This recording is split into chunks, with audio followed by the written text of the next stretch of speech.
Namaste, everyone. Welcome to the Cārvāka podcast. This is Kushalmehra. All right. So today's podcast is very specific about a subject that we've been constantly talking about this about the Hindu community. Um, like I've always said, the Hindu community, albeit that 90% of it lives inside India, but there are 10% Hindus that are living outside India, and we should constantly try to have a discussion which does not involve the state of Hindus in India from time to time, and we should look at it from a larger perspective where there, what do Hindus do outside India. So today's podcast is going to very specifically be looking at just the future of Hindus outside India. Today's focus is going to be in two regions. It's going to be North America. uh, I should not say North America. It's just going to be America and Canada, but like largely North America. I don't know if there are Hindus in Mexico. At least I've not met any. And we're also going to talk about Bangladesh because there's this very serious crisis brewing right now in Bangladesh. And I have with me Nikunj and Rishabh. Rishabh is part of CoHNA Canada, and Nikunj obviously is taking care of CoHNA overall. So, gentlemen, welcome. Thanks for having Namaste. Thanks for coming having over. us. Yes. Namaste. Namaste. Thank you. So, first of all, congratulations to CoHNA. Gurpatwan Singh Pannu really likes you. Yeah, He's might be been doing liking us for something a right. while. Yeah, so I mean, like I've noticed he's been tweeting a lot of late these days. I read a recent tweet where he mentioned Kona again. So Yes. congratulations. So um, let's start like this. So we'll start with America, Nikunj, and then we can go to Canada, and we can talk to Rishabh about Canada too. But so where are we at as far as the United States of America is concerned? So what give me the ballpark overall image, and then we can maybe look at a few key points. No, absolutely. There have been multiple things going on in the U.S. Many of you have seen the recent election results. There's a sort of a change in guard with the Republicans kind of taking over control of all the three different major areas of the U.S. government. They are now going to be looking at different types of policies that are going to be, moving the country in a different direction. There's a lot of coverage in newspapers, whether you look at business side of things, social side of things. So that is going to see to 2025 is going to be very interesting as far as the Trump policies are concerned, whether it's on the economic side, trade relations between countries, these tariffs and sanctions, etc. The southern border of the United States, how to secure that.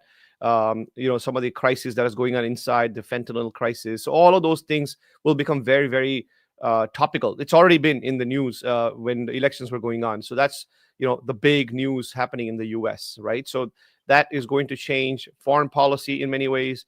That's going to change economic policies. It's going to have a really big impact, I feel, across the world because it's really the U.S. is really trying to pivot on certain places and adjust its policies accordingly. Some policies will not change, obviously, because while the president wants to do some things, there's always going to be some resistance to certain other policies. So we will see that. You saw Elon Musk and Vivek Ramaswamy being given this, DOGE, Department of Government Efficiency, that will look at different types of government agencies to figure out how to make them more, sort of efficient and impactful. Now it remains to be seen. It's never been done before, per se. Like there was no such department before. Then you have Tulsi Gabbard being nominated for the Director of National Intelligence. A lot of, unfortunately, the targeting of her Hindu background is going on from all corners. So they're trying to make the confirmation process much harder, more controversial. So there's a whole lot of different players that are going to be nominated, that are going to be sort of selected and nominated, and then confirmed over the next, I would say, 60 days or whatever you want to call it. And then, of course, in middle of January when the inauguration happens. So that's the big U.S. Election part of it. On other sides, because of the change of guard, you saw Donald Trump tweeting on Bangladesh and the Hindus. Yes, he made it more of an election sort of campaigneering, but it's great to see a former president and now a president-elect really tweeting. It's the first time I've seen such a tweet albeit the language was quite political, but at least there was a tweet acknowledging the atrocities against Hindus in Bangladesh, and that is very, very important because it doesn't come lightly. So the good news is some Hindus have had the ear, and they have reached out to that side and said, "Hey, we really need you to lean on to do this." So that happened, and that's really, really important because remember, we are a very small minority, right? Less than 4 million people in the United States. So you have to understand that when someone, a president, does this, it's really critical for us. So that happened, and I think the community's really fired up, and going to be having conversations with elected officials. CoHNA and other organizations have already started to launch campaigns since the whole Bangladesh issue happened. So that's becoming a pretty hot topic. The other piece was, uh, most recently, you may have seen this NCRI and Rutgers Social Perceptions Lab breaking research report came out on DEI perceptions. And within that, the anti-caste training and the effect of that on anti-Hindu hate and Hindu phobia being peddled in the United States, where they basically agreed that Brahmins are like these, vermins, and basically Hitler's quotes. So replace Jews with Brahmins. Now, this has nothing to do with like the caste system and stuff. It was just about how the training by groups like Equality Labs really has an impact on anti-Hindu sentiment and makes all Americans feel very suspect of who Hindus are. That's what Hindu phobia really is. It's not just about, oh, nobody's fearing of Hindus. Yes, people are actually, because you are creating this idea that somehow Hindus are crazy people. They need to be feared. They need to be suspected because they're going to insert their, quote unquote, Modi politics or caste politics or whatever in the United States and make things unsafe for Americans. That's the narrative that came out of this whole survey. So that's a really important thing. It's couched into the bigger DEI issues, right, in the US. So there's going to be that shift between what was going on in DEI space before and what will happen now with the new administration, because there's a lot of focus on dismantling some of the very extreme elements of the DEI industry that had seeped in, that were making some things really crazy for the country. So that's going to happen. So the NCRI study is really important for Hindu Americans and Hindus in general who are in North America, because you'll start to see that that same kind of narrative applies in Canada. It's been going on in Canada as well. So that's going to happen, and we're definitely looking forward to taking that and educating lawmakers on that. And there are, with the change in guard, I think what people are doing now is reaching out proactively to their public officials and saying, "Hey, congratulations! You're here. Help us here. Do this. Help us, please, here."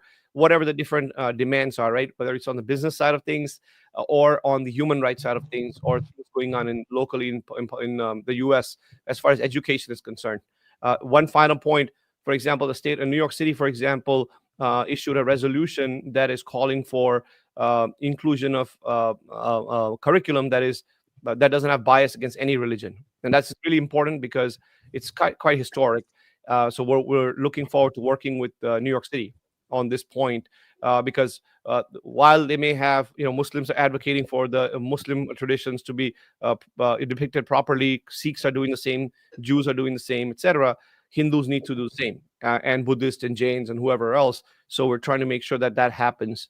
So there's a lot of different things going on, and it's going to become very, very interesting in 2025 and beyond, the next 4 years.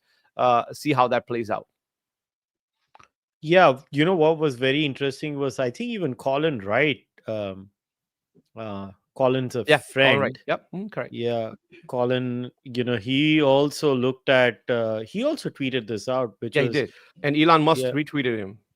yeah, I know. So Colin's a good friend of mine, and he's been on the podcast many times. So Colin also shared this image, which was very interesting. The study looked at DEI training on caste discrimination, and participants exposed to materials from Equality Labs, a prominent provider of anti-caste training, were significantly more likely to perceive bias.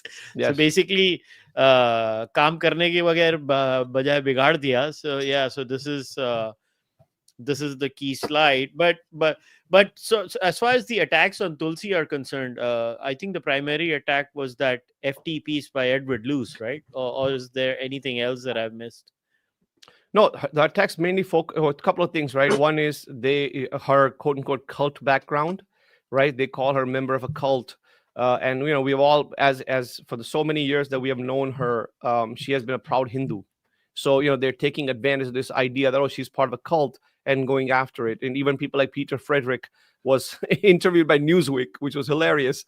This guy, as we all know, no introduction needed. But people like that are coming into the stage and attacking Tulsi ji. He has attacked other people, Raja Krishnamurti ji, everybody else that we know, who is a Hindu. So that's one thing. The second thing, they're going saying, hey, look, she's a Russian stooge. She has been soft on Russia. She has done all these X, Y, and Z things as far as Russian foreign policy is concerned. So there are like these 2 or 3 attacks. Then they're thinking, oh, she has no experience in national intelligence. There should have been better pick and things like that. So there's always going to be opposition. What we're not comfortable with, and what we're against, is don't attack someone's religious background. Just what does that have to do? So you're saying basically this cult is trying, quote unquote cult, is trying to put them in her into this administration to do something, right?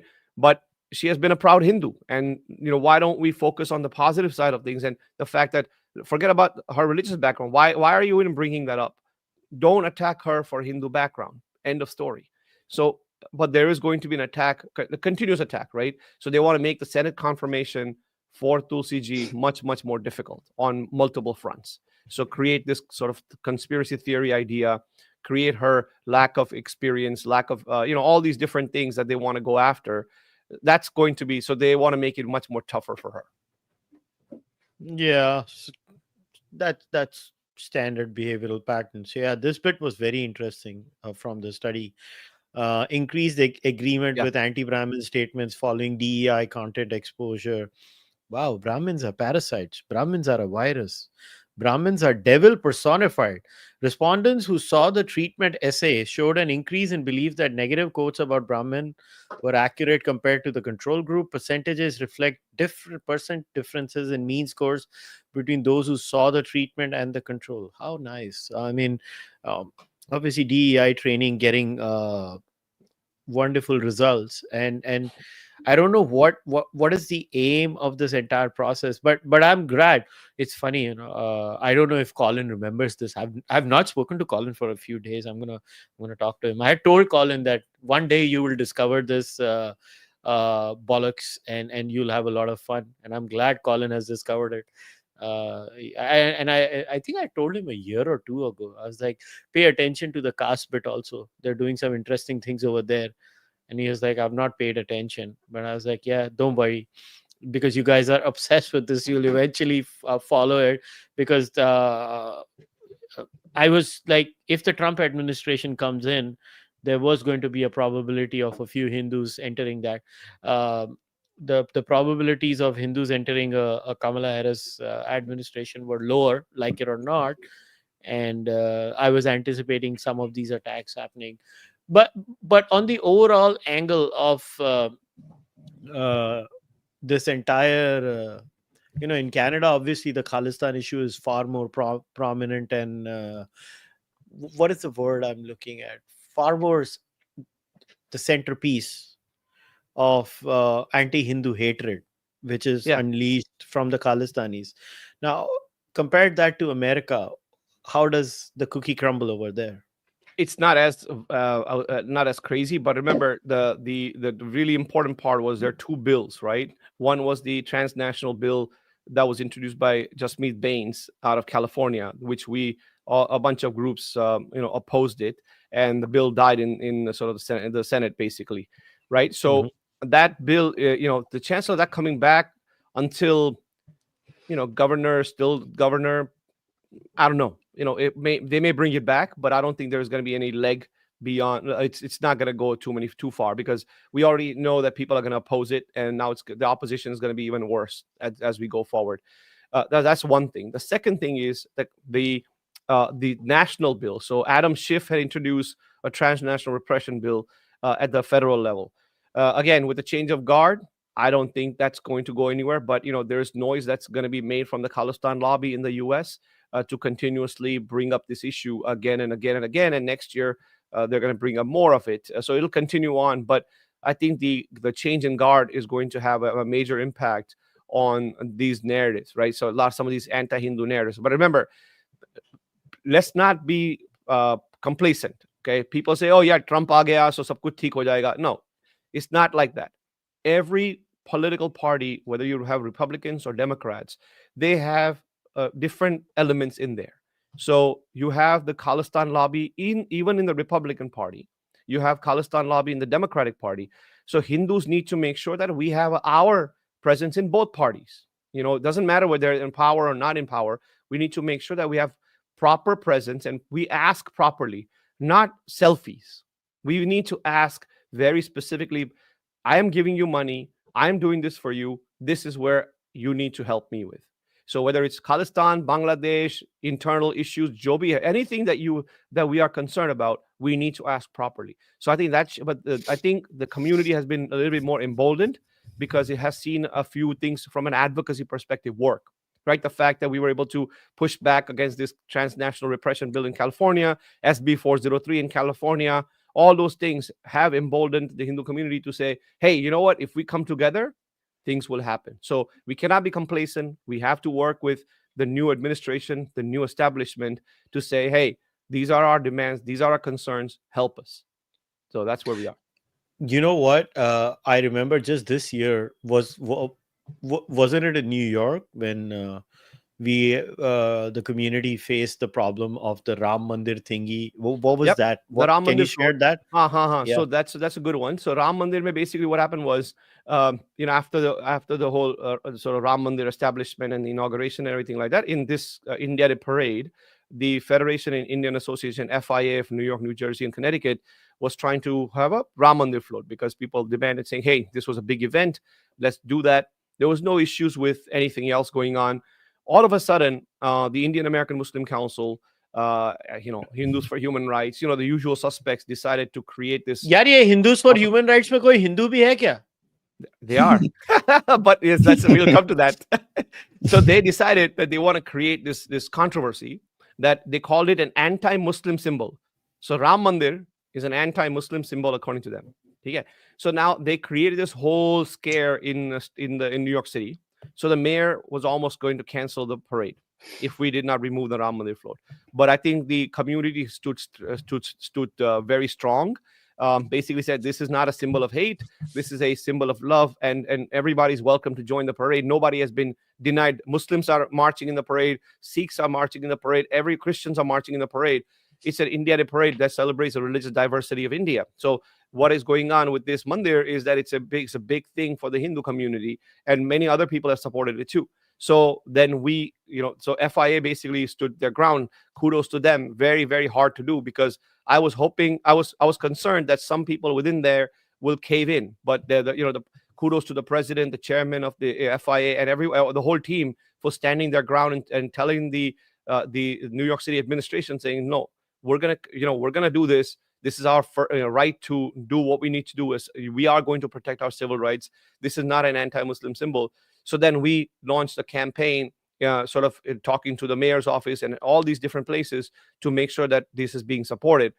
We sent them information about. We have created a page on Ram Mandir that talks about the history of it, what it's all about, how it was destroyed, so many different things.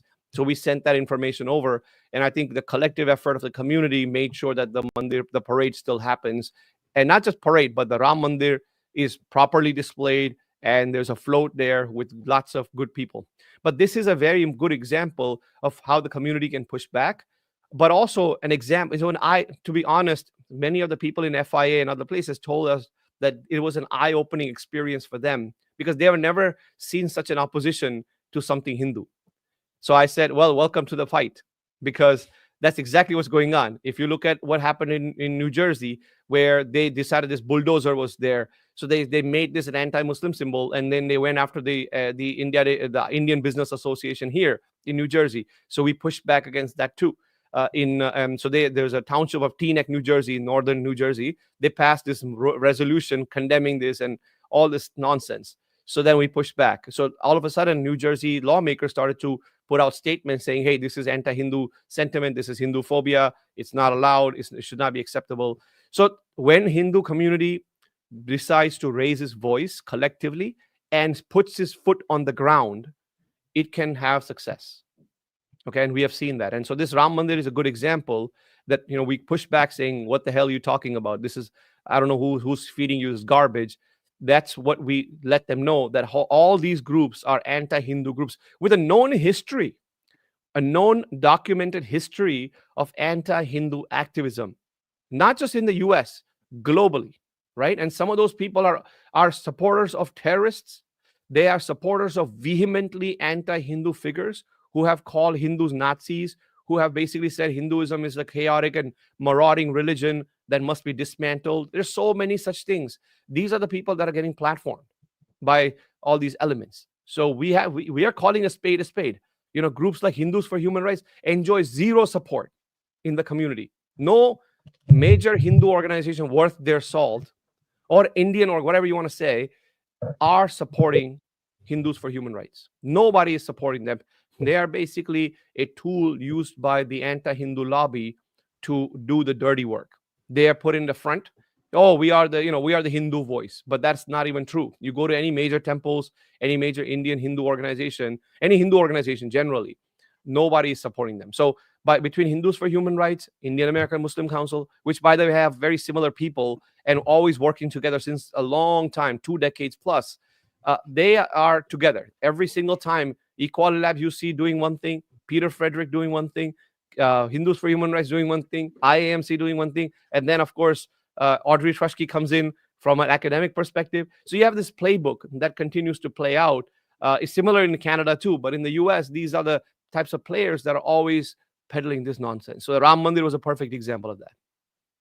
So, Hindus for Human Rights reminds me of Swami Agnivesh. I don't know how many remember. He's no longer there. Swami Agnivesh was the one person who used to represent Arya Samaj when Arya Samaj had expelled him. And Swami Agnivesh used to go around, मैं Arya Samaji हूँ. I was like, and Arya Samaj was like, भाई तू कौन से Arya Samaj का Arya Samaji है?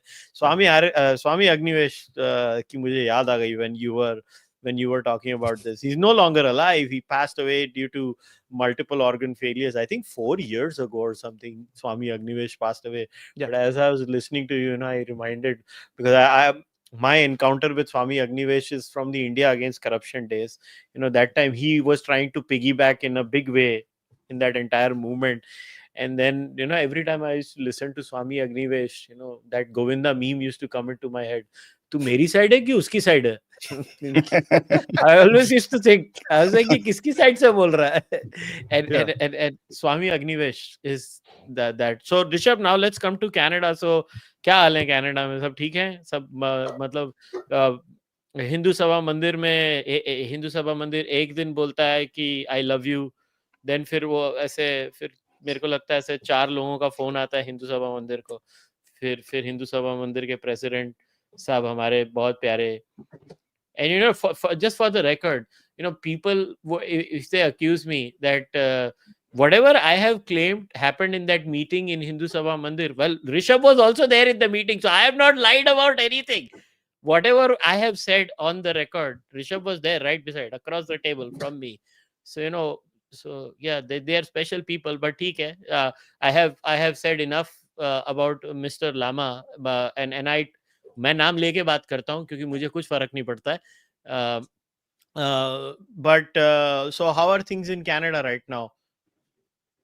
So, when Nikunj was talking about all what's happening in US now, and, just day before in my Facebook memories, I was looking, 8 years back, Trump when came to power, it was a very different Canada back then.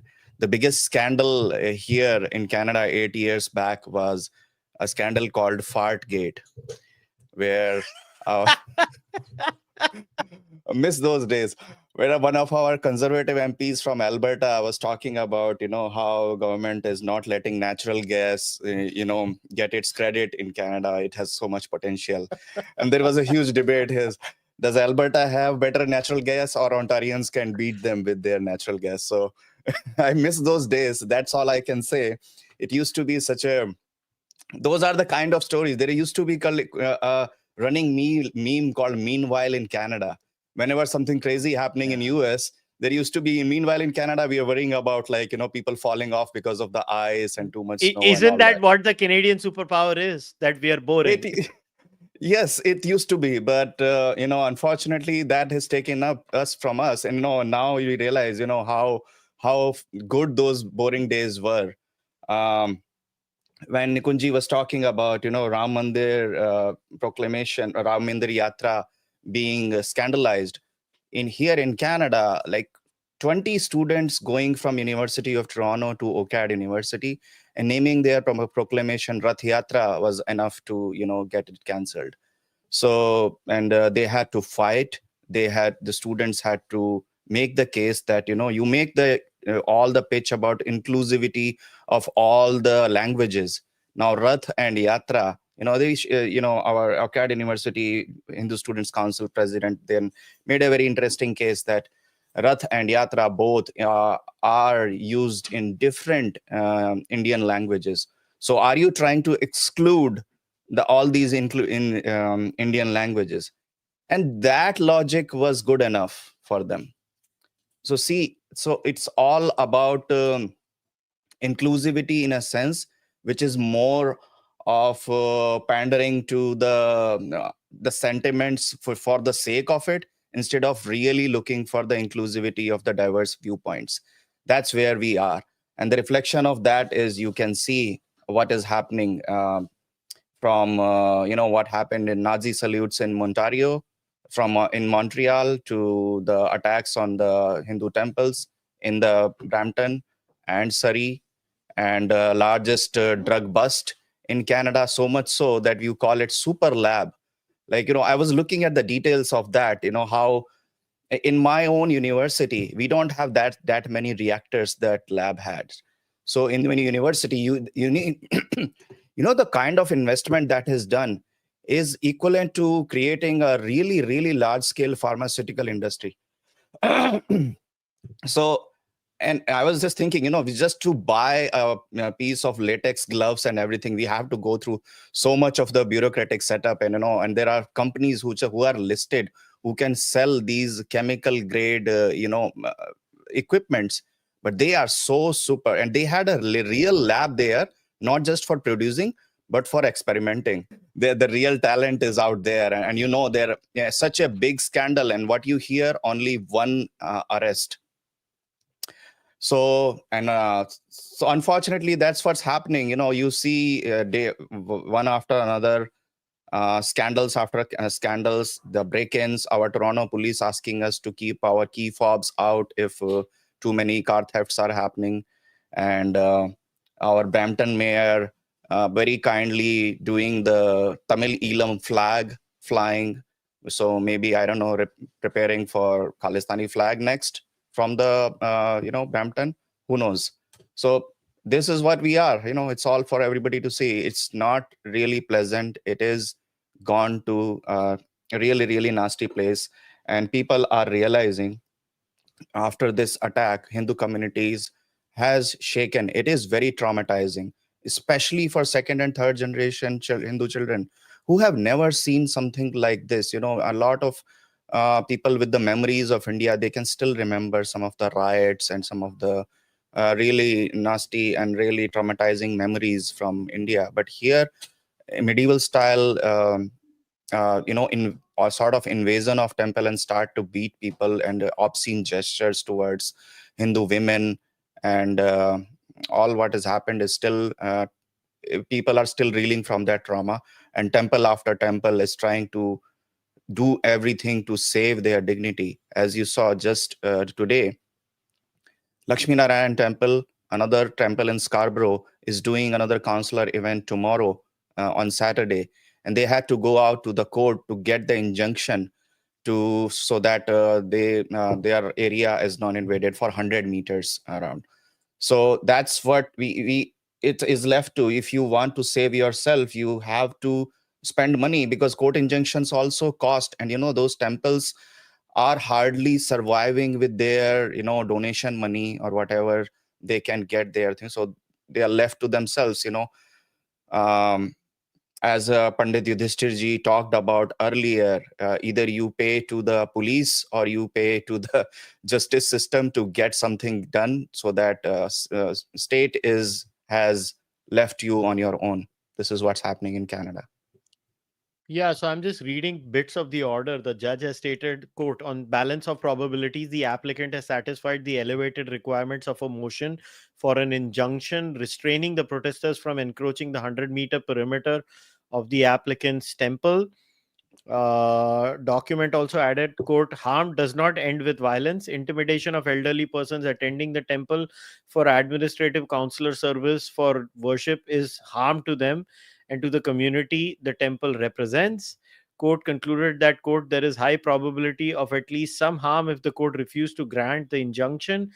um, Okay, so and the court directed Toronto Police, the Ontario Provincial Police, and other relevant law enforcement agencies to, quote, arrest and remove persons, objects, and structures violating its orders, which include physically, quote, preventing, impeding, restricting, or interfering with access to the temple premises, and, quote, intimidating those seeking to visit the temple. In addition, the court said strictures would apply against those, quote, entering or gathering on the temple premises without its management's consent. Prohibitions will be in place from 8 a.m. to 6 p.m. on Saturday.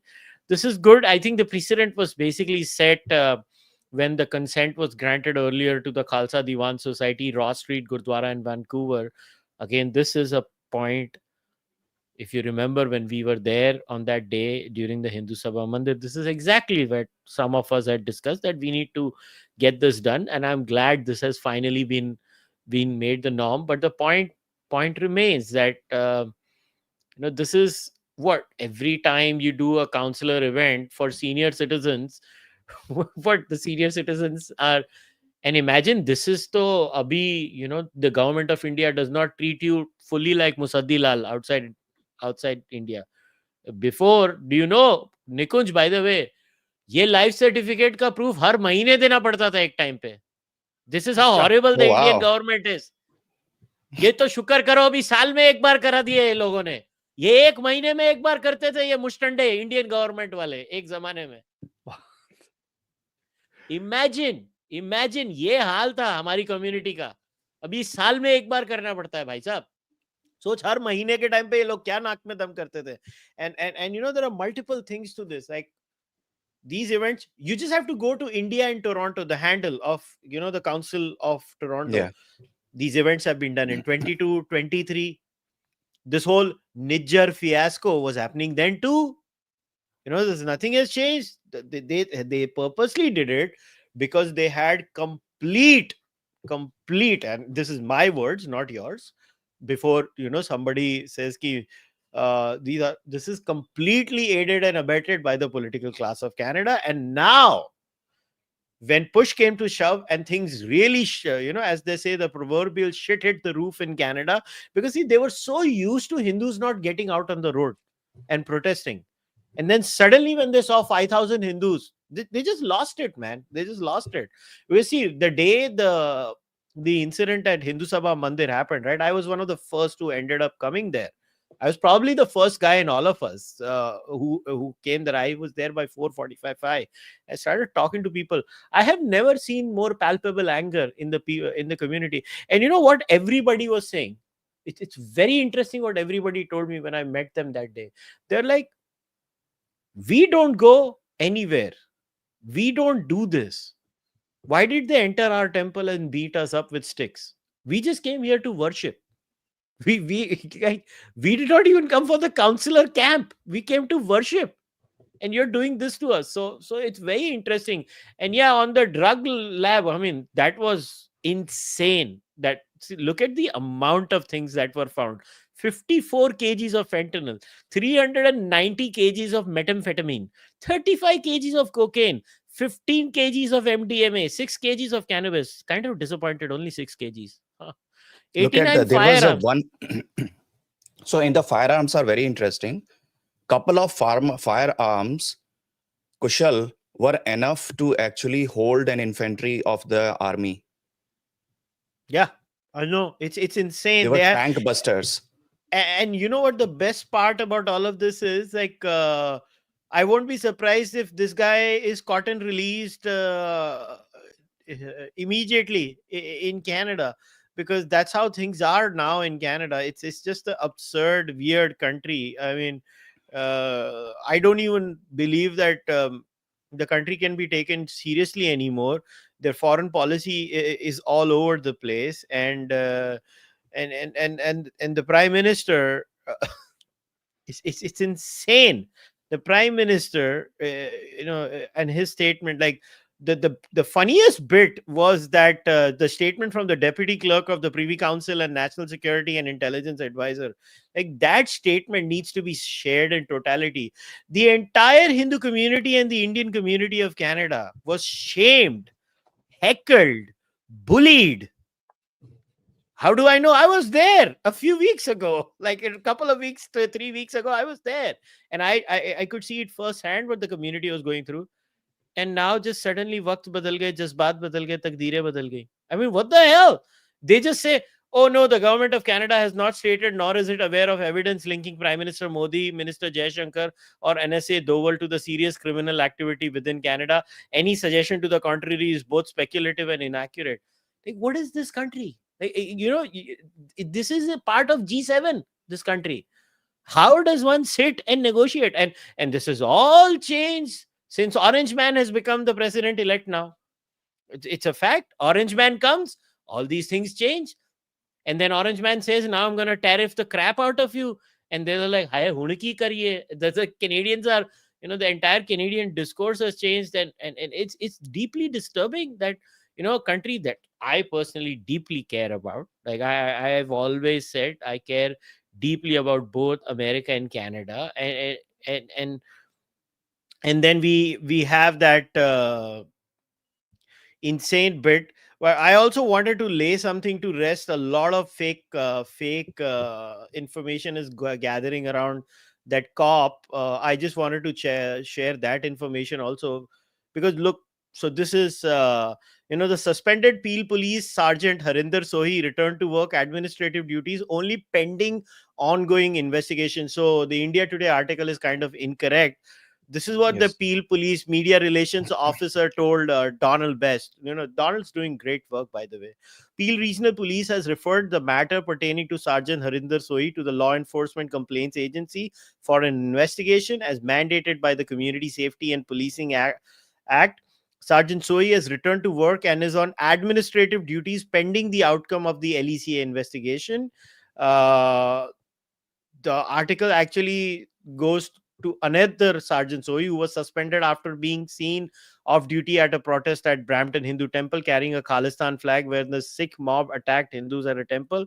Although no video or other evidence has surfaced showing Sergeant Sohi personally committing an act of violence, his taking part in the disruption of a place of worship is a violation of the Criminal Code of Canada.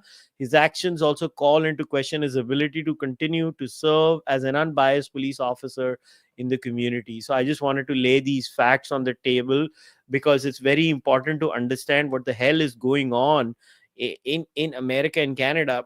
But yeah, I actually empathize completely with Rishabh and the entire Canadian community, because like, what the hell is, like, you guys must be feeling good, Nikunj, looking at Canada, right?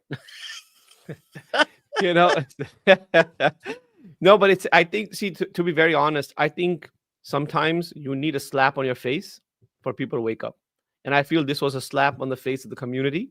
So we're seeing now, I'm personally part of the groups, we have been organizing with various organizations locally in Canada. There's a lot of good discussions going on. Okay, you know what, how do we organize better? How do we make sure that this doesn't happen to us? How do we really come together? There's the old guard, as we all know, and no names need to be put in here, but there's an old guard that Don't has worry, been, I'll put names. you can do that. There's a bunch of, I would say, and that's just the way it's been, because there has been an old guard that has been in the doing this and not doing what it needs to do. Now I think they are realizing that the this complacency and sort of coddling with with people doesn't really help, and it's really going to come back and bite you. So they are also waking up. The new people who have been passionate about this are coming in and saying, hey, we need to work together. So I think there's a change. I think people have realized that we can't just sit around. So there is a change. One way or the other, things will change. Whether people want to get in line or people want to really embrace this, it doesn't matter. whoever is not going to sort of start working on this, the community will realize this. People like Sean Binda is a great example. He has been calling out people, temples, community leaders, etc., saying you're not doing the job that you need to do for the Hindu community. If you are not going to do it, you step aside, let other people do it. So I think that's a good message for a lot of people to say, hey, listen, we need to hold our mandirs, our leaders across the board accountable. Are they doing enough to protect the community? Are they doing enough to ensure that the community has a voice? If they are not, then they don't deserve to be leaders. It doesn't matter who you are. Okay. We don't deserve to be leaders if we are not going to be working for the community. You're not just sitting there warming your benches and making money. You are there to protect the community's interest and ensure that we have a voice whenever there's a problem. And this lack of concern in some ways has come to the results that we have, because the Hindus are well to do in Canada, but it's just that we have been complacent. So these Khalistani extremist elements have now become much more vocal. They have gotten themselves into administration. They have gotten themselves into seats of power, and so they can make a difference, right? So we need to do the same. And I think this is now a wake up call. Dekhte hain, how the wake up call goes from here. But I think at least there's a wake up call now. Yeah, I'll add one more bit to this. And once again, this is a message to each and every temple trustee in North America. You make one mistake, I got my eyes on you. And mark my words, you will be named, you will be shamed, and I will use every single connection that I have to make your life miserable within the confines of law. And I'm saying this openly. जो करना है कर लो मेरे साथ, मैं तुमको नहीं छोड़ने वाला हूं, मैं पर्सनली नहीं छोड़ूंगा, because I'm fed up of these people actually not doing anything. I have seen it firsthand how during the entire Hindu Sabha Mandir crisis, the trustee of the Hindu Sabha Mandir just messed things up for the community. I saw it firsthand. Some people were like, Kushal, don't name them, chhod do Kushal, rehne do. I was like, first time chal maaf kiya. I was like, फिर 2 दिन के बाद फिर वो U turn करते हैं भाई. You make one mistake, I will take your name. And I will make sure everybody knows then. And now I'm glad I get every day from Canada, I get some email from someone from some corner of Canada. Every day I get an email. Canada से तो बहुत आते हैं, America से कम आते हैं. मतलब 98-99% emails Canada के आते हैं मेरे को. Obviously, because more of my focus has also been because I live there half of the year, so focus ये है. But मैं तो खुला बोल रहा हूँ, जितने भी हो सारे के सारे सुन लो, मैं तुमको छोड़ूंगा नहीं, और मुझे जो करना है with in the confines of Canadian law मैं वो सब करूंगा तुम्हारे साथ, तुम्हारा जीना हराम कर दूंगा, because you guys have literally messed with the community. और जो भी लोग हो, मैंने तो नाम भी ले लिए हैं कुछ लोगों के, सुधर जाओ नहीं तो मैं तुमको सीधा कर दूंगा, और मुझे कुछ नहीं कर पाओगे. ये भी मैं बोल रहा हूं, मुझे तो कुछ नहीं कर पाओगे, क्योंकि हम इतने सारे हैं कि थक जाओगे. तो इसके लिए सुधर जाओ. And one more very important thing that I wanted to share was, Rishabh, इसके बारे में बताओ. What is this email campaign for call to action? इसके बारे में बताओ सबको. So after the events of November 3 and November 4, what we want is a lot of times we are making a lot of noise on WhatsApp, on Twitter, everywhere, but we are not doing one thing which is most important: reaching out to your lawmaker and telling them what is going on. Meeting after meeting, when we have done with the lawmakers, there has not been one instance when one lawmaker or the government agency and people who are talking to doesn't say this to us, that you are the first person who have come out and talked about this to us. So we need to change that. Write an email to your lawmaker, and we have created this where we have put together the demands we want: security buffer zones for the temples, like there are for the health clinics, and rightfully so. There are abortion clinics from outside there is a safety buffer zone, nobody can protest out there. Similarly, and those provincial bills were more tightened by federal protection at the time of the COVID, where they tried to strengthen it by even going to the house of a doctor. There is a certain limit, you cannot go there. Now, temples being the spiritual core and our honor and of our identity, that's paramount, that there should not be. Of course, everybody has peaceful right for peaceful protest, but do you have to stand right at the gate of the temple to intimidate the devotees who are coming inside, or threatening them, taking the pictures of their number plates and all the kind of shenanigans? Kushal, you have witnessed firsthand, in one of our event, how that goes. So, and loudspeakers using, there are so many city bylaws which are just not taken care of. If they are the departments are enough to enforce the laws which are existent, then nothing will happen. But still, we have to make this request to strengthen those things, and also lawmakers to know what is going on, make whatever provision possible. So you please read the email if you agree with that. And I want to meet person who doesn't agree with one demand we have put out there. It's Yeah, all so very this is reasonable. the link. Go out This is there, the link. link. It is there in the live chat also. So all of you Canadians, it doesn't matter which part of Canada you are in. The link is here, as you see on the screen. I've added it on the live chat also. Um, you can go on the handle of CoHNA Canada. It's at CoHNA and it's called Action Alert for All Canadians. The tweet is from November 10th, 2024, and I want all of you to write this email format to your lawmakers. All right, I should know that you've written. Send me the BCCs you always do whenever I tell you to. So mujhe So all you BCC have bhej to dena. do is, you click on it, and depending on the area you live in, when you will write the zip, postal code, it will give you a window where it will show that your mail has been sent to these. So it will be your city council, your provincial, your federal, all the representatives which are in the lawmakers. So there will be a screenshot of that. Send that screenshot to Kushal. Yeah, so that's the whole thing. Like this is where we have, this is the email to your law members. I'll open the page also, and I'll share the This is page. pinned. This is pinned on our CoHNA Canada Twitter. On the first thing you will see there. हजारों mail जाने चाहिए अभी मेरी podcast पे सुनने के बाद.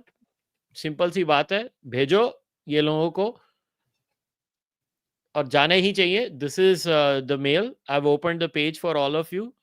ये जाना चाहिए. And we have to start using the K word now in Canada openly. Gone are those days where we don't use the Khalistan word. I completely disagree with that. सीधा नाम लेके बात करो. Khalistan is a genuine problem. Khalistanis are a menace of Canadian society, and Khalistanis are anti-Canada. And I have no shame in saying each and every word that is coming out of my mouth right now. It has come to ridiculous proportions now, where you can't even freaking go to a temple and worship in peace.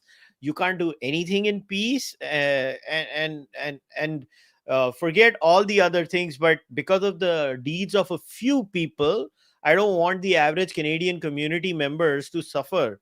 And they deserve better. They've been they've been ideal citizens or model citizens of Canada.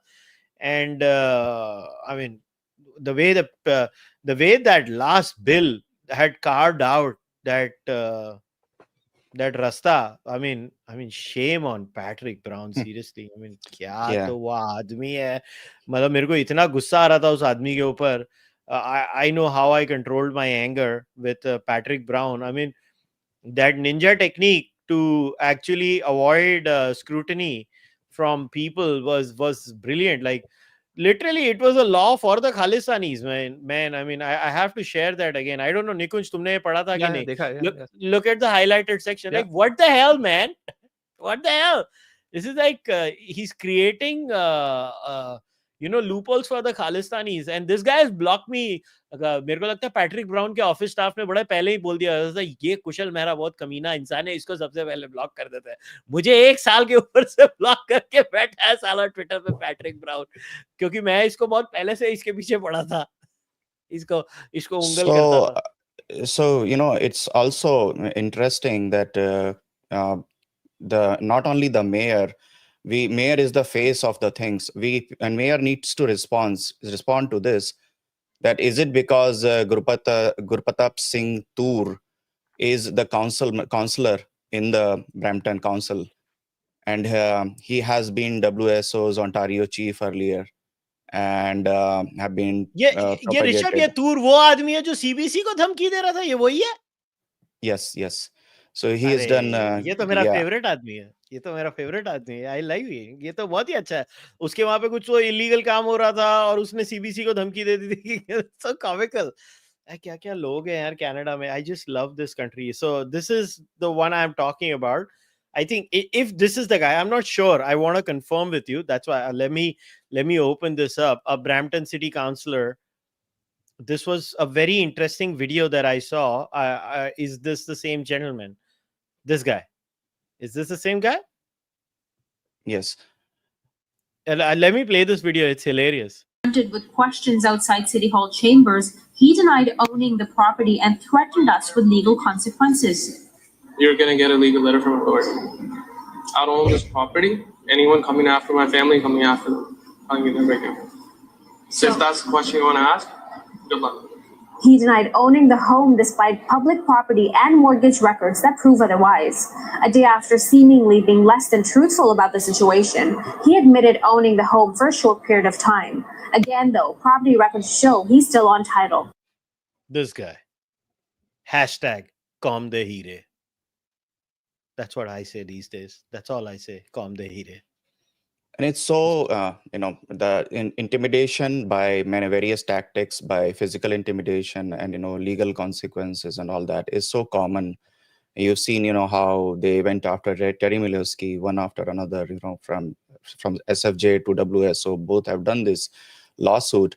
But interestingly now, WSO has, because we did an email campaign to make Hindu community aware and, go and talk about your issues.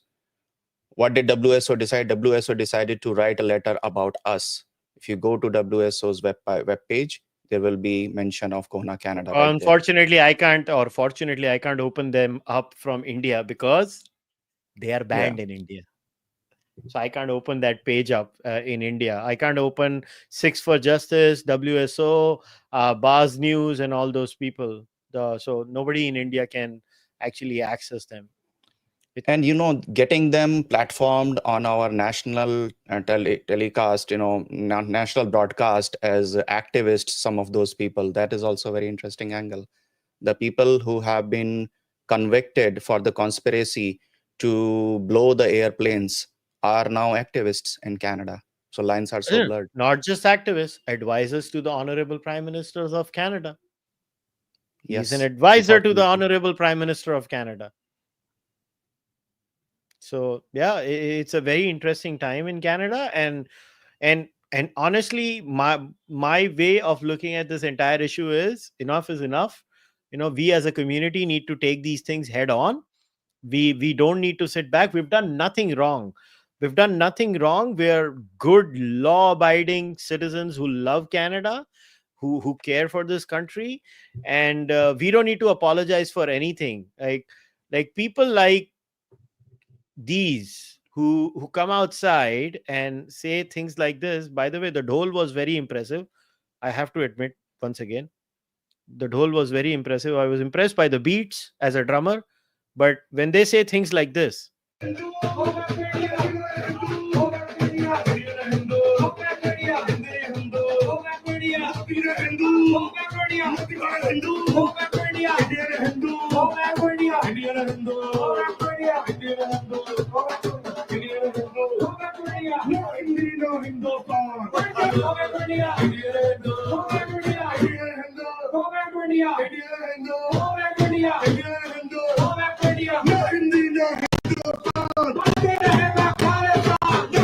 So these are just acts of intimidation. This is all they do. They try to intimidate members of the Hindu community all the time, and this is just standard behavior. And You know where this was happening? The yeah, I venue is remember. also very important. Venue is very important. So it was happening at the Nathan Phillips Square, where the people gathered to celebrate the Independence Day of the country, which had one of the biggest colonial, rule on them. So even for the people who actually all are about decolonization, this is a victory over, colonial forces of a community coming together. So all the peace loving community members just out there having good time right in front of them. 8 years ago, we would not have thought about that. It's not that hate speech was not there, but hate speech being a musical performance right in front of the community. And how are they allowed? This is very interesting that at the same place, if I want to do an event in Nathan Phillips Square, there is a whole bureaucratic process behind it. You have to do. And for breach of peace, how are protesters allowed to stand right at the same place? They are not even like across the road. They are on the same premises where that event is happening. And there are children, there are students, all kind of people. So this is the unfortunate part. To what extent are these quote unquote protests are allowed, and noise level and all the nuisance is allowed? Well, it is because till now our community has never raised a voice in unison. The moment you start raising your voice in unison, right, then people will take you seriously. And the Hindu community has only one way out of this. That is, we just start talking about it as a community. So whether it's these email programs, whether it's standing up for our own defense in terms of what is right, what is the right thing to do. Listen, a lot of these things, what happened in the Hindu Sabha Mandir, could have been easily avoided. They could have told those people to go across the road. यार इतनी बड़ी road थी, across the road भेज देते थे. वो चिल्लाते रहते थे, उनको जो चिल्लाना है, कोई प्रॉब्लम नहीं होती थी. They let them stand right outside the temple because they wanted it. The cops wanted it to happen. The politicians wanted it to happen.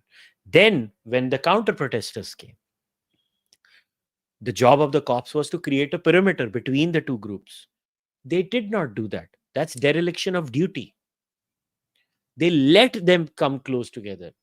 Then, when the Khalistanis entered the temple and started beating people up with sticks, the cops still did not do their job properly. And we have all the videos of everything. And it is because of years and years of Khalistani interference in Canadian society. And honestly, it's also a giant failure of the Indian community overall, where I mean, it's multiple reasons that they've let uh, these things just go under the radar. And when it comes to crazy legislations, I don't know how many people remember this. I want to play this video. Like, how many, every day we see Peel Police releasing some stupid criminal ka video, right? Every week we see Peel Police saying, it's me posting those videos. And On January 31st, 2022. but people should know what policy led to this entire shenanigan. It's very important. This is the man responsible. Listen to this. This was 31st January 2022, जब ये स्यापा शुरू हुआ था, जो ये इतने सारे अजीब एलिमेंट्स कनाडा में आए थे लीगली. सुनो. On January 31st, 2022, I tabled my private member's motion M44. On May 11th, my motion was adopted unanimously in the House. I'm happy to announce that on the first day of Parliament, the Minister of Immigration, Sean Fraser, tabled his response, Strategies to Expand Pathways to Permanent Residency. This includes 5 strategic pillars, including leveraging the increased spaces in the 2022 to 2024 Immigration Levels Plan, increasing flexibility in immigration selection tools, enhancing permanent immigration programs and pilots, supporting communities in attracting and retaining newcomers, and building operational capacity. As the minister implements these strategies in the coming months, we will keep you updated. In the meantime, please click on the link for a copy of the minister's response, and I look forward to making sure all temporary foreign workers and international students find a pathway to permanent residency. This is where the problem started. This is where the entire, as they say, proverbial shit hit the roof. This is where it should not have happened. These things should not have been allowed in any decent society. It is absolutely crazy. And now what do you have? Well, you have crime on the rise in certain parts of Canada, where all these students that have come under the garb, they are using this very law, by the way, this This is very just from motion. yesterday. This is Yeah, from this is yesterday. just yesterday. Hashtag calm the hire. This is Bhavanjeet Singh, a 23-year-old man of no fixed addresses. वो हर जगह है. Gurdeep Singh, No, this is dangerous. true. They actually are living in their carts and tents. That's what's happening. A lot of students are living in the tents Yeah, and but their it's cars. ridiculous. Why are these people allowed in Canada? They have no business in Canada. Send them back to India. Wapis bhejo. Or whether it was this man. This was a day before. Peel Police had posted this a day before. This is Arshdeep Singh, Yes. a 22-year-old man. Look at the charges: kidnapping, sexual assault with a weapon, sexual assault by strangulation, robbery, utter threats, and all the threats and everything were issued in Punjabi. This is ridiculous. And everybody will take their anger out on these people. Yeah, you should be mad at these people. Don't forget the man whose clip I played. This entire horror show was unleashed on you through that motion M44 that was tabled by that Liberal MP, voted unanimously 324-0 by the entire Canadian political class, who were benefiting at that time. अभी अभी तो सब लोग पलटी मार गए हैं कि अरे नहीं ऐसा थोड़ा ना होता है. ये तो अभी तो हम suddenly Canadian conservatives are like Canada first. भाई तभी क्या हो गया था तुमको? तभी कनाडा लास्ट था. They have unleashed this on their own society. They have unleashed this, and it is so scary, because even now, when you listen to Mark Miller, the current immigration minister, and people need to understand how bad things are. Like, just look at this, Nikunj, because you're the American here, so this might interest you. All right, this is a Canadian member of parliament. What is he saying? If you look at the people on the US terror watch list, there are 6x more trying to enter the American borders from Canada compared to Mexico. Can you believe that? You're an American, brother. That's why I'm sharing this with you. So Mexico is not the actual threat for you. Your neighbors, your northern border is the real threat for you, as far as terrorists entering the United States of America is concerned. This is how crazy Canada has become. This is how bad things are. How do you feel as an American, Nikunj? Oh, you're muted, Nikunj. You have to unmute yourself. Yes, sorry. If you think about the world, essentially, this is insane, by the way. It's crazy. I mean, we used to blame Mexico for, like, this is like so much bigger. Like, it's just crazy. Number one. Number two is, this is probably one of the reasons why the incoming president basically said we're gonna put all kinds of tariffs on our and renegotiate the different agreements between U.S. and Canada, U.S. and Mexico, and things like that. Because I don't think he was just talking out of thin air. I think he was talking about some of these data points between that fentanyl problem in the U.S. and these terrorist type of people entering.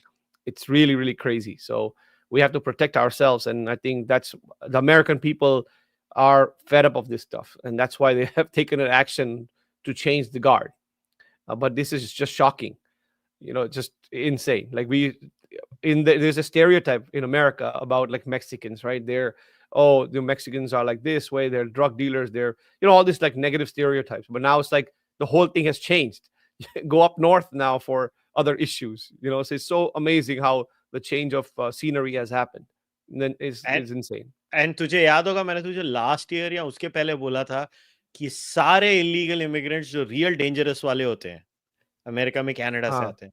Don't know if you remember this. मैंने बोला था when I was there in America last year, and I had told you, and this was an open secret, which, and look at the irony, for the amount of racism we face, right?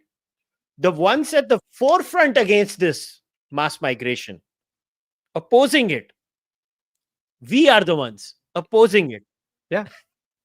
I mean, that's the whole point, right? It's what's really amazing to me is like one group of political leaders make a decision, okay, to do this. Then another group of political leaders and another just fringe, sort of nationalists, right?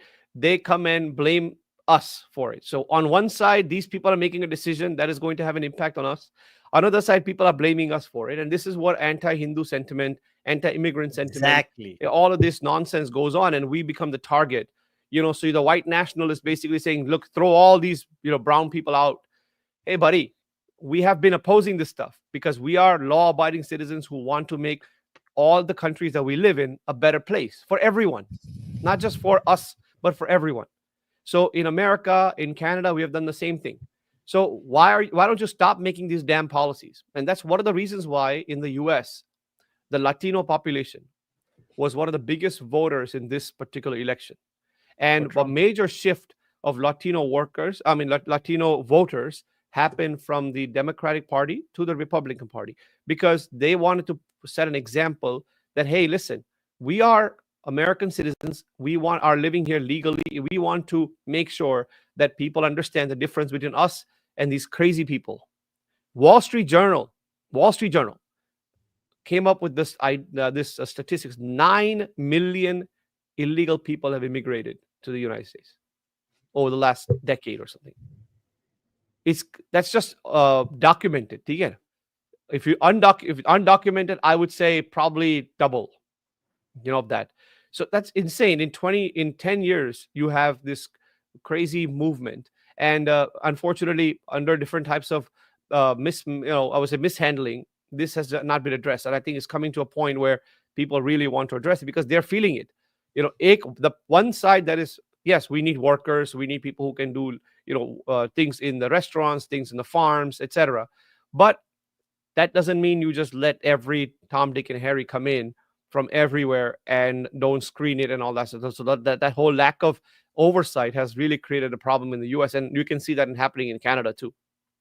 And I want to scare you again by playing a clip of the Canadian current immigration. So before you go there, Kushal, I want to add few things here because you talked about Peel Police and the immigrants.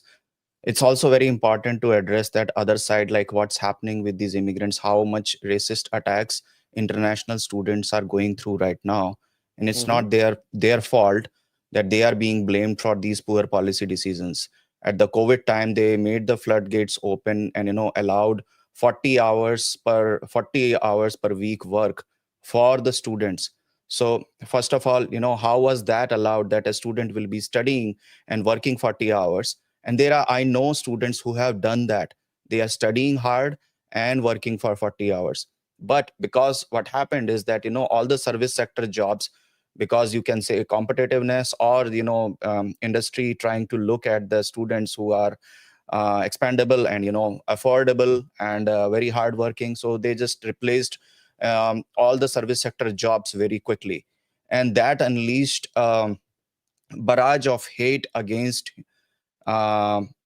immigrants in general, but South Asian and Hindus particularly because of that, because they being largest of the community members. Now we are talking a lot about these Khalistani issues because that is at the forefront, but there are many more issues with the Hindu community. And in the perfect world, we would have been fighting those issues.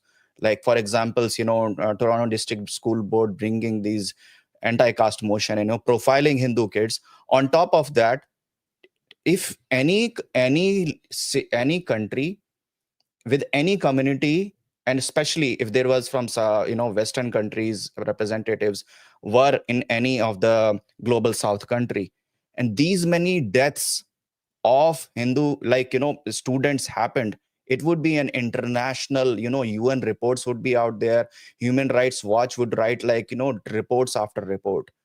Somebody needs to, and this is an appeal for all the think tanks and for the community. Somebody needs to study how many Hindu students are dying in Canada. It's unbelievable. The international students, and they are so scared about this. They get intimidated inside the colleges. Wherever they go, they get attacked by the racist attack happened with them. And on top of that, they are still, because of the affordability crisis, they are living in the tents. Some of them even rely on the food banks, and they get hate because relying on the food banks. And but you remember, all these students, I have met so many of them at this point, if they get a little bit of money to support themselves, the first thing they do is they donate themselves to the food banks. They go out and do seva in whatever form they can. So it is so unfair to unleash the hate against um, immigrants who get affected by these poor policies, and especially Hindu phobic attack which is happening in my city itself. Yeah, but I would have to push back here. First of all, there is a giant difference in someone who comes to a university and someone who goes to a diploma mill. I'm just going to be brutally honest over here. Diploma mills is not serious students. Okay, let's be very clear over here. I agree there. Those Yeah. 70 to 80 diploma mills in Brampton, Ontario are the ones the IR is against. Nobody is angry at the students at the University of Toronto, the University of Windsor, McGill, Western. Nobody is mad at them. Everybody is mad at the diploma mills. And everybody has their anger over there. Secondly, we have to be very clear. Immigration is not a right. It's a privilege. It's a I agree there. privilege. But Kushal, people don't see the difference. People that see that this is a brown person with a tilak and this is a Hindu, this is a problem. So I'm just alluding to that point. And deaths, at that one point there was a student who was shot dead in the university in Toronto. No authority looked at the angle of a possible hate crime there. Mm-hmm. It's not even a possibility considered when there are Hindus. We recently met with the Peel Police Chief Nish and all the deputies, they were there. So look at in that sense, they are taking it seriously, that Chief Nish being there and all the deputies being there, meeting the Hindu delegation. We were there, Hindu Forum Canada was there. There are a lot of other community members were there. Temple representatives were there. All he could say, and they classic, Chief Nish being a good cop, and some deputy chiefs, just playing the bad cop and giving all the answers of the legalities and this and that. So when we say that Hindu community is not doing many things, but Hindu advocacy organizations like CoHNA have been making these noise not from now, for last 3 years. We are talking about attack on the temples for last 3 years. We have been going on, and in each temple attack we keep giving stats, okay, and each of the time we do the meetings with our lawmakers to educate them about these issues. What we do is we bring the experts like and National Contagion Research Institute's director Joel Finkelstein, and he also keep telling them over and over and over that these online hate almost always reflects in real life violence. And what are we seeing now? It's happening now. They did not pay attention then, they are not paying attention now. So I don't know what it will take for the Canadian politics to take attention. And even the Peel Police and other law agencies, Toronto Police have been a little better into handling and listening. But to the Peel Police, we have been reaching out for last 3 years. Every police department in Canada has a community outreach in one way or the other. Peel Police has in the form of consultative committees. And they have consultative committees for the Black, for the LGBTQ, for the Muslim, for the Asian, and for the Sikhs. There is one community missing there. There is no Hindu consultative committee.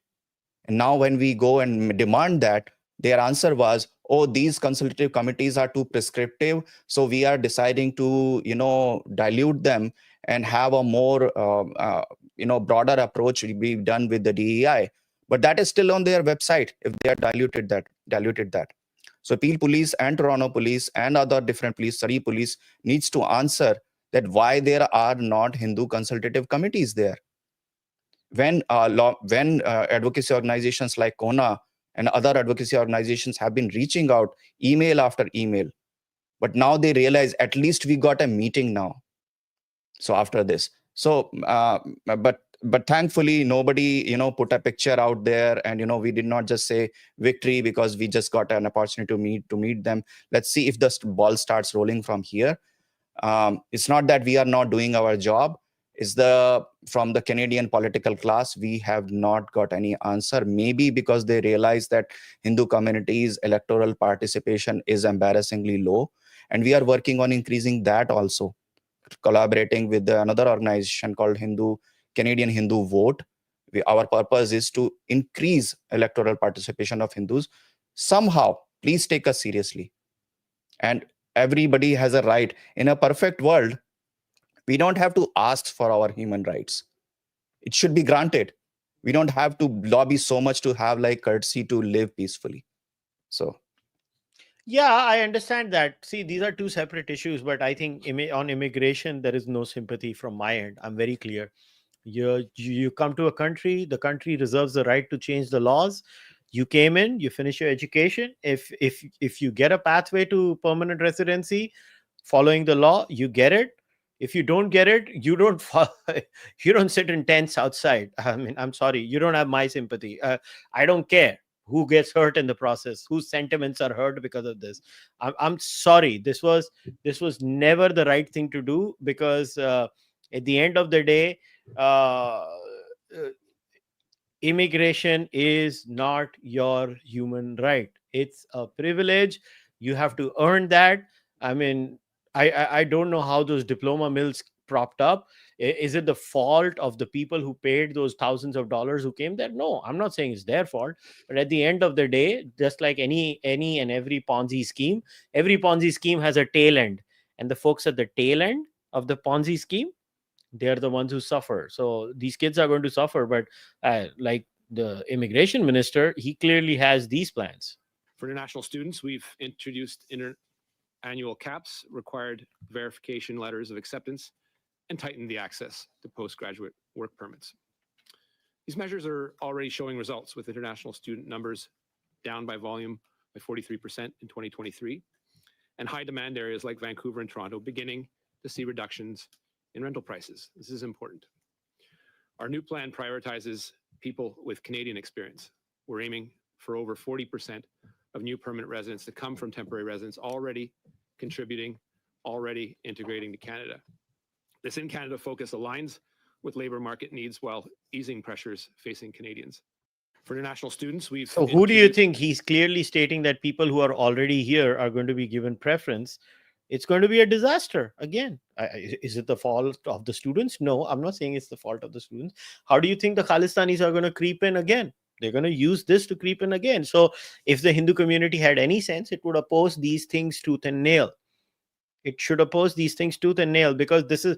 Listen, that MP who posed the motion M44 was a Khalistani. Everybody was used to pass that motion. People who are coming in committing crimes are all of one particular kind. Now, the idea...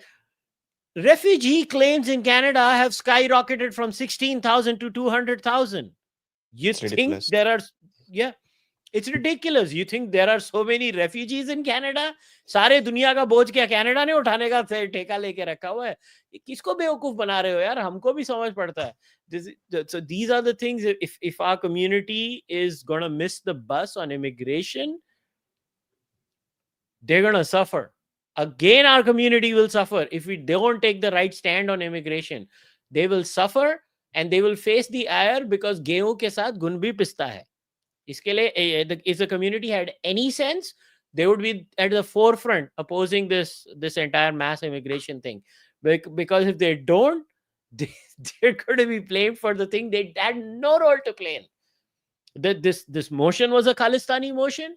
This motion was pushed by Khalistanis. This motion was passed by Khalistanis and was used by Khalistanis. They're again going to try and use it. Who do you think are these? Who do you think is going to be passed in that permanent residency pathway? Most of them are going to be Khalistanis.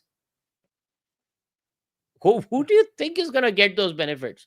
It's obvious what's going to happen. But in anyways, but before we wrap up, I also wanted to spend some time talking about Bangladesh. So is CoHNA Canada planning to do anything with American lawmakers as far as Bangladesh is concerned, Nikunj?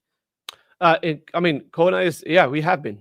Since the day August 5th event happened, since that day onwards, we have been working with lawmakers, educating them. There was a bill that was introduced, a resolution on Bangladesh back in 2022, I believe. That needs to be coming back. That we're trying to do. But there's been a series of protests across the North America, right, both U.S. and Canada, about Bangladesh. We're trying to engage with the State Department, trying to engage with sort of like more of the official channels to make sure that they understand the problems. Some congressional members like Raja Krishnamurthy and others have been very supportive. So that's been good because he has been following up on whether inquiries have been made, what is the status. There was also a UN mission that went to Bangladesh, and what we did was we encouraged Bangladeshi organizations to submit their information, both in Bangladesh, but also those who are in the U.S., American Bangladeshi organizations, to let them know what information that they have, that to showcase that, hey, this is not just some political violence. This is actually a targeted violence against the minority communities, Hindus, Buddhists, Christians, etc., with the big one being the Hindu community. And so, and as we can see right now, as the violence continues and new developments have happened, and more pressure needs to be done. So with the incoming administration, as I mentioned earlier, Donald Trump had tweeted about Bangladesh in his sort of election campaigning. What has happened is, because of the change of guard, some of the new people are coming into place. So we are also trying to figure out who the new sort of heads of different areas are. Some people won't change, others are changing. So we're working with that as well. But the big push from us is to keep continuing to put out the letters, keep continuing to send information to lawmakers, and really push for having meetings with our representatives, because we need to continue to tell them that, hey, this is a problem for Americans. We are Americans who are concerned about this. We have family members over there. We have connections over there. So you need to help us. You, just like you help anybody else, you need to make sure that there is help here. We're not asking for mass immigration of Bangladeshi Hindus to to United States all of a sudden, because that's not going to happen. But why should Hindus flee from Bangladesh? We need to push back. That's our land as well. So we cannot just say, oh, let's just bring all of them here.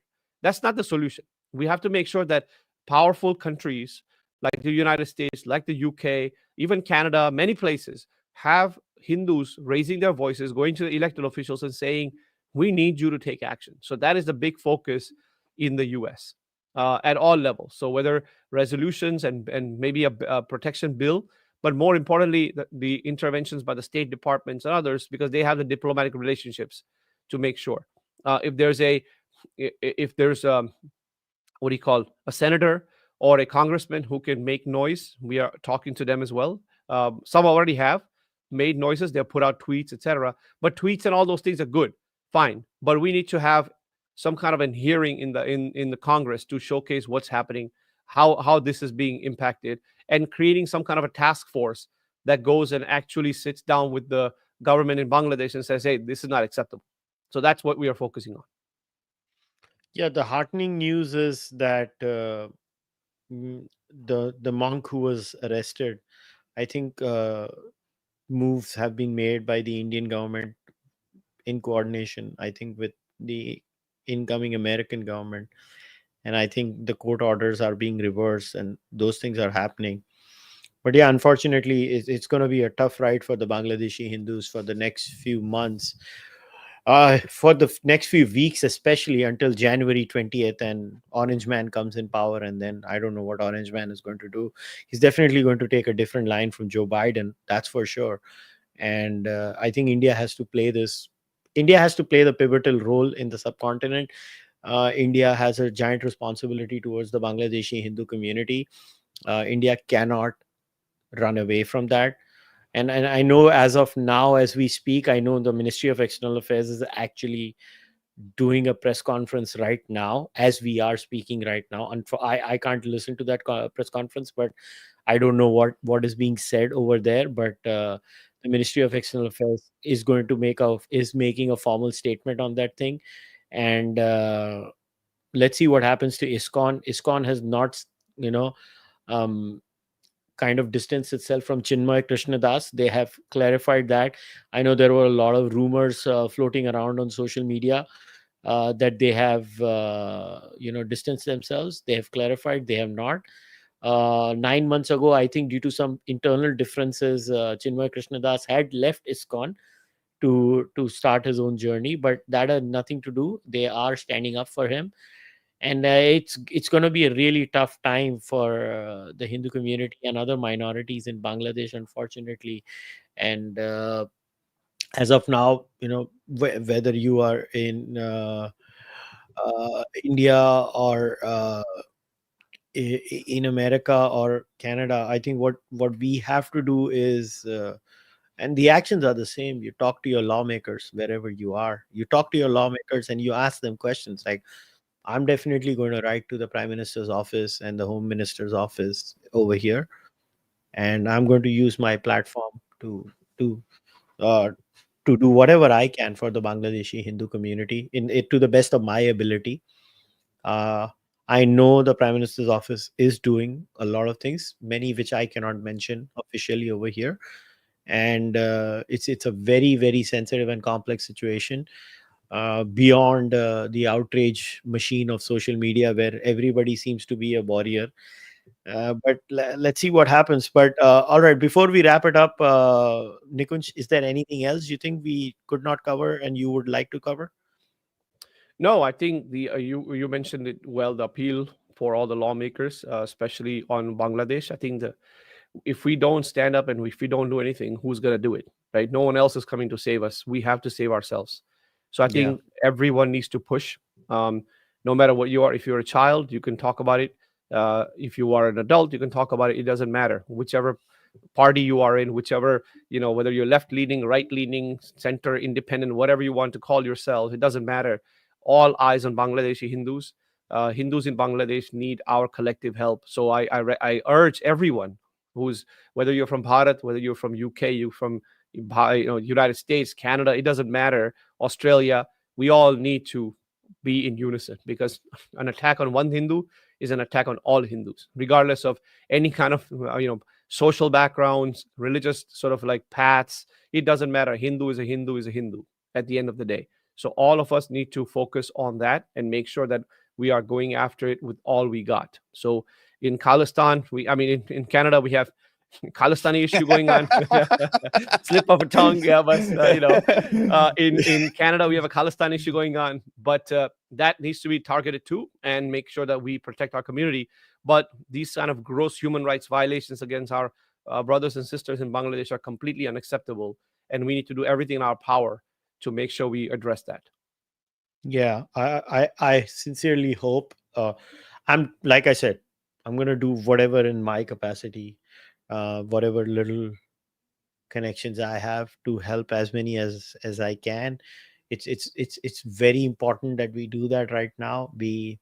I have many personal ideological differences with ISKCON too, but I'm gonna put them all aside. I'm gonna put all my support to ISKCON in Bangladesh. I leave my theological views about their outlook of the world on the back burner right now. This is not the time to do all of that. That could be done, at times when they're not under attack and people are not trying to ban them. So we need to do that. So once again, both of you, I wish you all the best, and keep fighting the good fight.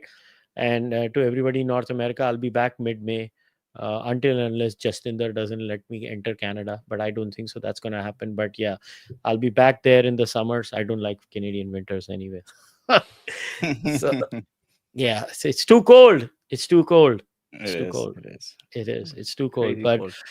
yeah, but before we wrap up, I have left the both the CoHNA handles. One is, I think, CoHNA official, which is, I think, Official the and CoHNA Canada. The main one. yeah, Yeah. and yeah, the main one, and I have also left the CoHNA Canada handle in the description of the podcast. So whether you're watching it over here or if you're going to listen to the audio version, you will see the two X handles. So I would urge all of you, if you're in North And the America, email campaign. yeah, and And the the email campaign link, yeah, I'll add the email campaign link also over there. वो भी मैं कर दूंगा. So I would urge all of you to go and follow CoHNA Canada and CoHNA official both. And the email campaign link will be there in the description of the podcast too. So go and sign up to the email campaign also if you can. I mean, I think you should. If you are a Canadian Hindu, I think it's very important. You can also check out CoHNA's website.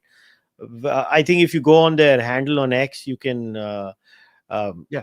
Instagram, go. X, all of that. Yeah, exactly. You can go there, all of find them. all the website, Yeah. the campaigns, many things. You can follow us. We are actively putting out as much information as humanly possible on these things.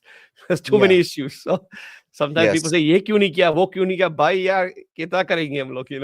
छोटी सी Yeah, team है. yeah, and listen, there are, see, the usually the people who say these things are the people who do nothing. Yeah. So you should Yes. anyways not waste your time on such No, people. it's an inverse ratio. Yeah, so I mean, like my life's rule is very simple. I don't waste my time on people who tell me, if you have a track record of doing something, then I will definitely listen to you. But if you have no track record, don't waste my time. And once again, before I So, go, so go ahead, so go ahead. $10. I'm saying, the people donating $10 don't call you, telling you how you should run the Cārvāka podcast. Yeah. They it's frustrating. But yeah, before we wrap up, once again, this is a reminder to each and every one of you who are trustees in Hindu temples. Mark my words, whatever you do, I know. Mark my words. So if you don't do the right thing for the community, I will name and shame you. Mark my words. I don't care how you feel about it. I don't care how anybody feels about it. I'm not here to win a popularity contest. My sole aim is to benefit the Hindu community of Canada and America. So if you don't do your job and you just sit like a mushtanda on that chair and you think that that is your bapati, you have no idea what I will unleash on you within the confines of law. So be prepared and do your job for the community, and don't be a parasite for the community. Be an asset for the community. We leave it there. I'll see you guys next time. Take care. Bye bye. Jai Shri Ram.